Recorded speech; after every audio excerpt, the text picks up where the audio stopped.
Hello, fellow risk takers, and welcome to my worst investment ever. Stories of loss to keep you winning. In our community, we know that to win in investing, you must take risk, but to win big, you've got to reduce it. Ladies and gentlemen, I'm on a mission to help 1 million people reduce risk in their lives. Join this mission at myworstinvestmentever.com by taking the risk reduction quiz I created from the lessons I've learned from all my guests. It's time you start building wealth the easy way by reducing risk. Fellow risk takers, this is your worst podcast host, Andrew Stotz from A Stotz Academy, and I'm here with featured guest Jacent Wamala. Jacent, are you ready to rock? Yes, let's do it. All right. Well, I am excited to have you on the show, and let me introduce you to the audience. Ladies and gentlemen, Jacent Wamala is a licensed marriage and family therapist turned money mindset coach and wealth and wellness university founder. Women of color rely on her expertise and been there, done that guidance to write the best chapters of their lives.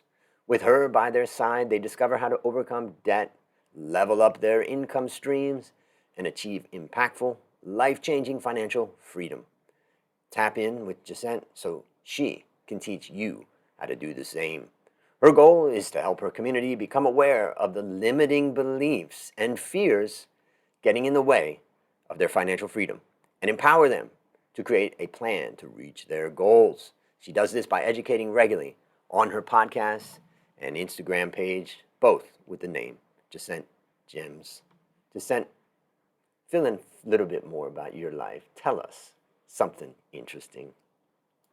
Yeah, so I actually live in Las Vegas, but I was born in Uganda. So I'm first generation, I'm third culture, which is a unique experience that anyone who has been born elsewhere from the place that they live would understand to some extent. And if you've Mm, traveled internationally, culturally things can be quite different around the world. So I think that has really heavily influenced the way that I see things, the way that I do things, and how passionate I am about serving and having an impact. So yeah, that's kind of a little bit that I like interesting. to share. Yeah. That culturally I'm a little bit all over the place. American, Ugandan, in the middle, both.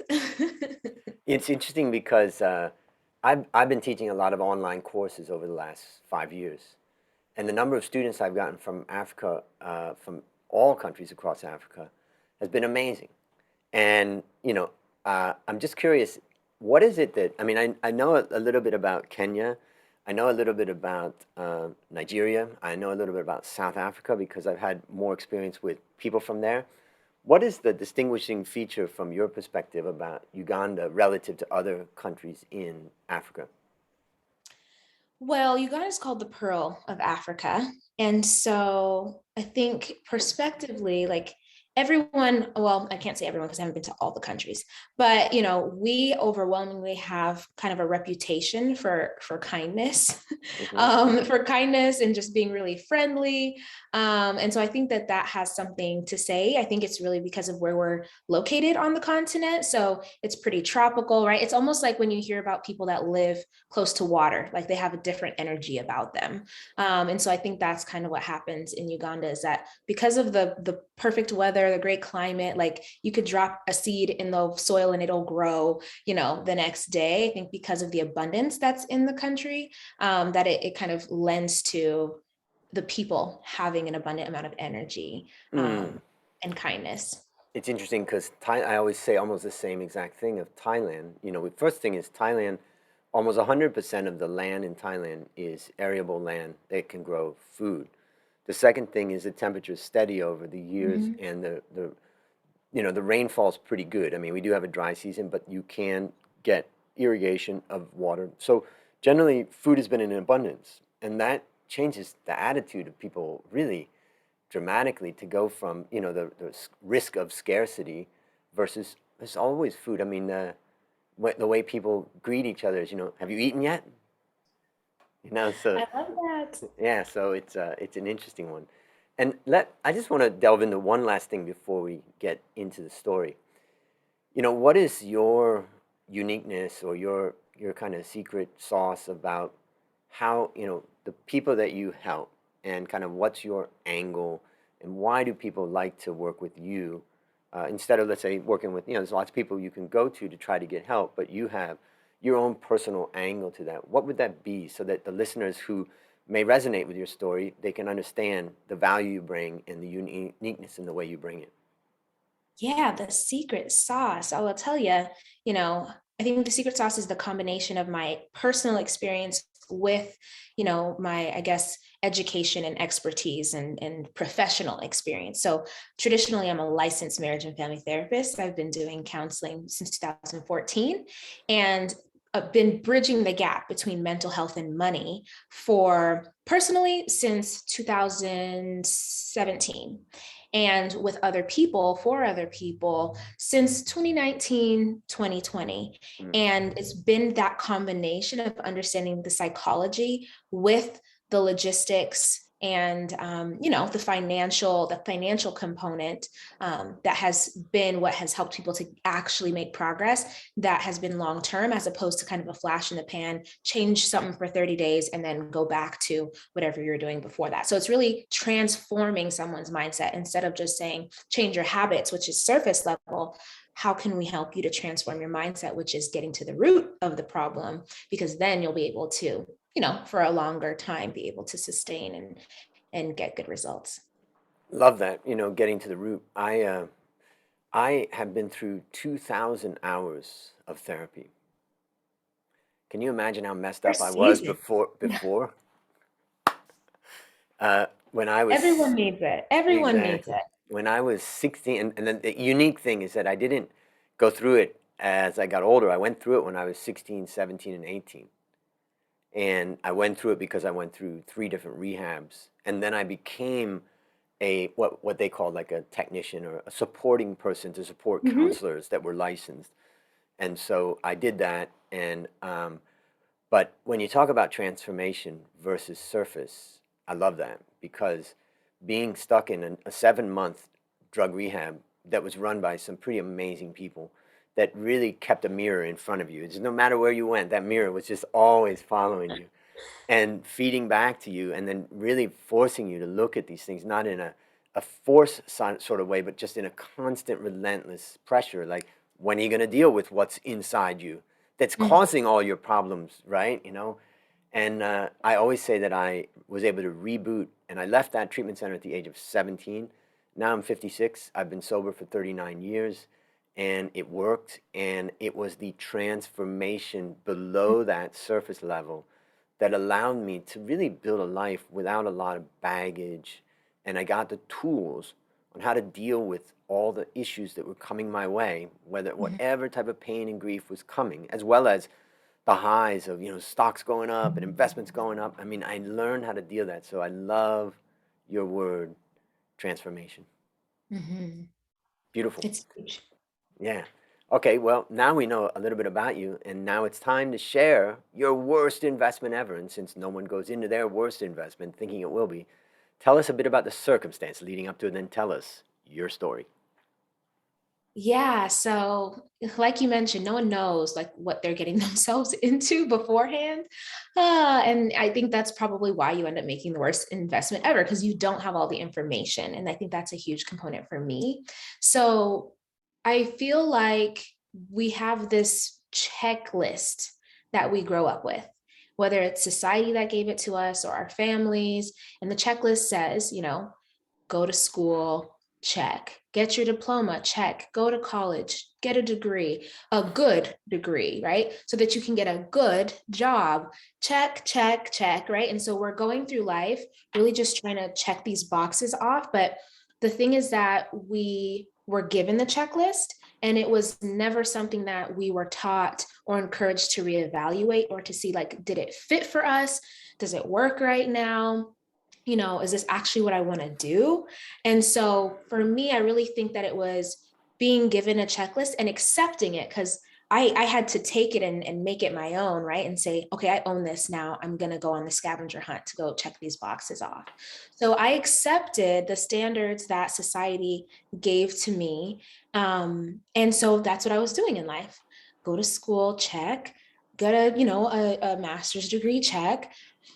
And what happened was, it was me not living truly, like me not being authentic and genuine and honoring myself and what I really wanted to do.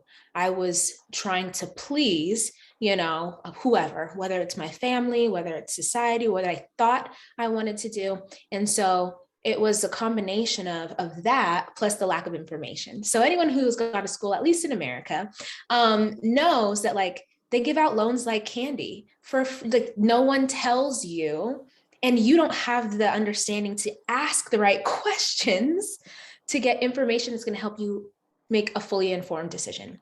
So when I was taking out, it's really crazy because when I was in undergrad, I didn't take out too many loans. I think I had less than $1,000 worth of loans in undergrad or so.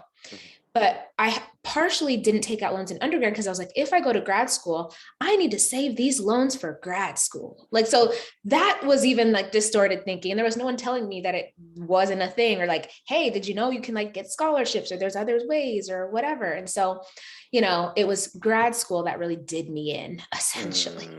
And so I think it was a combination of kind of going through the motions, which I think a lot of people are doing in life, trying to do what they think they're supposed to and not truly what they feel called to, as well as a lack of information that I think was on both sides. I didn't have the information, and financial literacy isn't something that we like learn in school.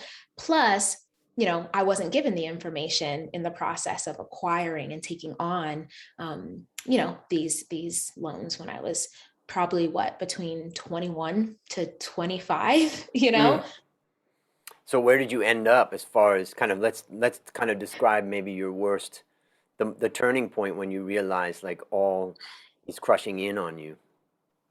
Boy, it's a doozy. So I was in grad school to become a licensed marriage and family therapist. Ironically, I end up getting divorced while in grad school to become a licensed marriage and family therapist. So, we could laugh about this now, but at the time, like, it was devastating, right? I'm like, I must be the biggest fraud on the planet. Like, who is going to come and see me? Like, is there something wrong with me, or should I switch? Like, can I switch to, like, is this, am I in the wrong career field? So it came with a lot of shame, a lot of embarrassment and guilt and imposter syndrome. Boy, that was rough. And so that was early 2014. And then my father passed away in June 2014. So, and my mom passed away when I was about 5 years old. So loss was kind of a recurrent theme in my life anyway, it seemed like. That year was just a lot for me to deal with. And so in the midst of what I call the grief storm, it was about 2 years, a year and a half, 2 years, I think, that I was just, again, kind of going through the motions and not really, I wasn't really coping to the best of my ability, right? I was, at that time, I think I had gained like 25 pounds while I was in school, hustling and grinding, grad school, graduate assistantship, and just had so many things on my plate. It wasn't until January 2017. So 2014 was when the ish hit the fan. And then 2017, January 2017, my cousin had given me a book for Christmas. I started reading it, and the book said, calculate your net worth. And I was like, Beyonce has one of those. I think Oprah has a net worth. Like, I have one of those, and I should know what it is. And then I should, focus on it or care about it or do something about it. And so I actually still have the piece of paper I wrote down. It was negative approximately $70,000 at the time. January 2017, January 3rd. I still have the piece of paper I just There's a number to see on a piece of paper to wake you up. Because the thing is that all of your accounts are separate. You never see the numbers all together. So my credit cards were in one area, my student loans are in another place, car payments are in a different location. You never see all of it together to really understand the full picture of what's going on with your finances, unless you become intentional about it. And so that for me was a wake-up call. And that's when things were like, what are you going to do? We're at a crossroads here. So it was me having a little conversation with myself at that time. And so just take us through the close of this story. How did you get out? When did you get out? And then after that, I'm going to ask you about the lessons that you learned. Oh man. So 2017 is when I made a decision. I said, I'm at a crossroad. I can keep going down the path that I'm on. What would that lead to? More debt. Do I like it? No, not fun. And so the other path was, well, what if you get focused and try to eliminate this, do an experiment and see what happens? And so from that question was, okay, so when do you want to be out of debt by? Like, when would it be nice to be out of debt by? And I was like, well, it'd be nice to be out of debt, by the time I'm 30, and I was 26 going on 27 at the time. And really, it was just purely like from desire, kind of childlike, like, this is kind of what I want. And then that kind of dictated the plan, because then I said, okay, 70,000 divided by 3 years was about $2,000 a month. And that told me what I needed to do in order to be able to pay off, kind of without thinking about interest. Like, this was very simple stuff that I was like creating out as a plan. But the crazy thing is that in 2016, I only made $17,800 with a master's degree. So I was living just above poverty level, and I wasn't actually making enough money to hit my goal. So I spent the majority of 2017 coming up with this plan. I was like, well, I guess you probably need to manage your money, which I had never done before, if you're going to pay off this debt. So I started budgeting in March of 2017, was paying down my minimums until November. Actually, 4 years ago, this month was the first time I made a huge payment on my debts. I paid like $3,000 something in the month of November 4 years ago. And it was because I ended up finding a position that helped me to triple my income by the end of 2017.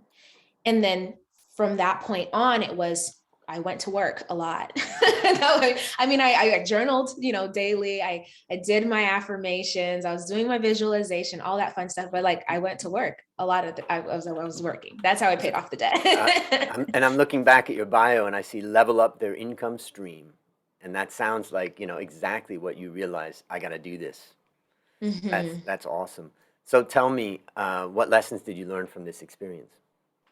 Man, there's things that you don't realize you're dealing with until you start to have boundaries with yourself, until you put boundaries and stipulations and structure in your life, because you otherwise were enabling yourself. You're otherwise just saying yes and letting yourself get away with things.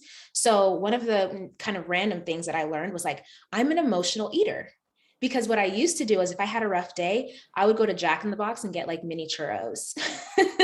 But I couldn't do that when I was managing my money and trying to get out of debt because I had already grocery shopped. So I'm driving and I feel myself with the urge to stop at Jack in the Box so bad, right? Because someone stressed me out that day, or I'm really tired, or I'm in a breakup, or whatever the case may be. And I'm like, you have food at home. You're on a plan. You can't do this.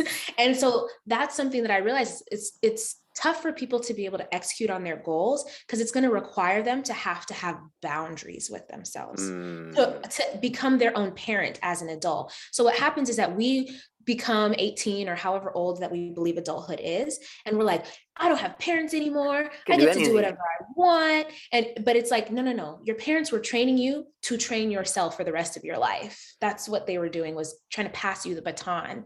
And so I think that was one of the things that I learned that was huge as far as transformation goes. And then really, outside of that is that most things are pretty simple. Like logistically, you want to be financially free, you want to invest or whatever, anything you want to do, it's really simple, as far as like the plan, but it's the day in, day out conviction. So people talk to me and say, I don't feel confident and I don't feel motivated. And I'm like, you're focusing on the wrong thing. You need to be convicted to do it. You need to be convicted to do something. You need to resolve to make it happen. And so that was another lesson, is like, it's not about feeling like it in the moment. It's about being convicted to the point that you can't not do that thing because you recognize the consequences would be higher not to follow through. Oh, there's so many things I've been writing down as you've been talking, and I've got a lot of things. Maybe I'll share a few takeaways. But I think I want to start with what you've just said, and I think you said that you're focusing on the wrong thing. And this is that concept of, building the future, whether you're doing that through vision board or whatever. I do it through a little thing I wrote and keep in my wallet. And basically, I describe what I want to become. Not if I'm already, if I'm physically fit, then it's not going to be on this. This is going to be what I want to become. And I wrote this many years ago and have used it for many years. And I saw something on your Instagram that also kind of related on the first one. But I said, I am wealthy, healthy, and attractive. So what does it mean? You have to define it. So for me, wealthy means, this one I thought about when I looked at something on your Instagram, money flows to me. That's wealthy. It's not about accumulating or anything. It's just that, and I always raise my hands and say, money flows to me. Number two, healthy. What does it mean? It means my energy overflows every day. Can you feel my energy now? I got Yeah. goosebumps. Yeah. That's why I eat healthy. That's why I'm exercising. That's why I'm going out. It's because I want that energy. And number three, attractive. What does attractive mean to me? It means I attract good things and good people. And those are my three goals. And then I put underneath them, if I was that person, what would I be doing? I'm going to construct that person. So again, focusing not on the negative and what I'm not, but focusing on where I want to be. And so I just want to read off under attractive of three things that I repeat all the time. And first one is, if I'm attractive, it means every day I help one person step towards achieving their goals. So people come and they call me, they sit down with me and they ask me, can I have can I talk to you about something? And then they're like, look, I'm really sorry to bother you. I said, no, no, no, no, no. You helped me achieve my goal today. Number two, and this one is critical. All my words are positive. Somebody said to me, after I started really using this, someone said, you're really positive. And it's like, well, this is why. And they say, oh, that's interesting. And then they say, so that's why I never hear you gossiping about other people and complaining about stuff. Right. It's an intention that I set. And the last one is that, and this one, Jacent, you are the person today for the last one. And that is, I share my positive energy with one new person every day. And if I can do those things, I'm going to be attractive. So I got a lot of things that I wanted to say, but I truly think, that's the most important thing. And that is the idea of setting your intention about where you want to be and shifting that focus from the pain and the suffering and the struggle and all the obstacles that are preventing you from getting there and getting a clear vision about where you want to be. And I just want to highlight one last thing from your presentation. Whenever I talk to people who start up businesses, they ask me, what's your number one piece of advice? And I say, close your financial books every month. That means a full profit and loss statement, a balance sheet, and a cash flow statement. Now that's impossible for most people because they don't know how to construct that. But you go to your accountant and they'll go, no, we just do that once a year. No, I want it every month. And that does exactly what you said. You said all of my accounts were kind of separate and I didn't really see the whole picture. But when you bring it all into one financial statement on a monthly basis, then you've brought it into view and then you'll be, it'll change the way you run your business. Anything you would add to those two things I take away from your story? Oh man, I think the only thing that I would add is instead of being attached to an outcome, which I think we over-identify with, and then we become scared and think, if I fail, then I'm a failure. If I don't succeed, then what does that mean about me? So instead of focusing on being attached to an outcome, just become an observer, become an experimenter, become a scientist, and just do an experiment where you're saying, what if I try not complaining for 7 days? What if I close my books every month, whether it's in your personal finances or in your business? Let me just do an experiment and be open to observing what data that I receive back from that experiment. I think that's the only other thing that I would add, because then it takes away this need to believe in yourself. It takes away this need to receive a specific outcome. You're more so open to learning and figuring out what comes next after that. And ladies and gentlemen, one of us is a licensed therapist and one is not. So I think I'm going to listen to what Jacent just said. So based on what you learned from this story and what you continue to learn, what one action would you recommend our listeners take to avoid suffering the same fate? One action would be resolve, get off the fence, pick a side, and then go from there. If you want to sit in the place that you're in, do it 100%, run with it. But if you have a little inkling or a voice that's telling you something to move in a different direction, then make a decision, but resolve. Like literally, I guess the one thing would be look up the actual definition of resolution or resolve. And that's going to help you to understand, how to move forward. It's cutting off other options, essentially. Get rid of the plan B. Yeah. I love that advice because it's not action. It's making a decision. It's trying to say, I'm ready for this. And you don't have to jump and join the gym, but you got to make that decision because it's that decision that will keep you pursuing that new path. So let me ask you, what's one resource that you've created or have used that could benefit our listeners? I would highly suggest that you listen to the podcast because there are so many episodes, hundreds actually, Mm-hmm. with me. And there's also episodes with interview guests, and that could be a really great way to just gain some more information into how to make that decision and what to do with it. And a lot of storytelling, because I think storytelling really can be truly powerful and help us to see ourselves and see things that we don't normally recognize in our lives. So Jacent's Gems podcast, I would highly suggest listening to. And then my Instagram, where I regularly on a daily basis share information, is probably going to be helpful too. Jacent's Gems, both on Instagram and the podcast. Fantastic. And, Jacent puts in a lot of energy to, bring these resources to us all. So take advantage of that. I'll have the links in the show notes so you can go to those easily. Last question. What is your number one goal for the next 12 months? The number one goal for the next 12 months, which is really crazy because I spent, 3 years getting out of debt. My number one goal now has shifted. And that's what my community is called Wealth and Wellness University, because there's a lot of people who are rich or accumulate wealth and money, but they're unhappy and they're sad and unfulfilled. And so I'm really shifting into focusing on the wellness piece. So having my healthiest mind, body, spirit is my number one focus in the next 12 months, so that I'm able to continue to serve at a high level. And that only happens when the foundation of my self-care and the way that I'm, fueling and energizing myself, just as you mentioned, is in place. So that's it for me. Exciting. So, ladies and gentlemen, go to the podcast as well as her Instagram to follow her journey of, wealth and wellness and health. So, listeners, there you have it, another story of loss to keep you winning. Join our mission and start building wealth the easy way by reducing risk. Start by going to myworstinvestmentever.com and take the risk reduction quiz. As we conclude, Jacent, I want to thank you again for coming on the show. And on behalf of A. Stotz Academy, I hereby award you alumni status for turning your worst investment ever into your best teaching moment. Do you have any parting words for the audience?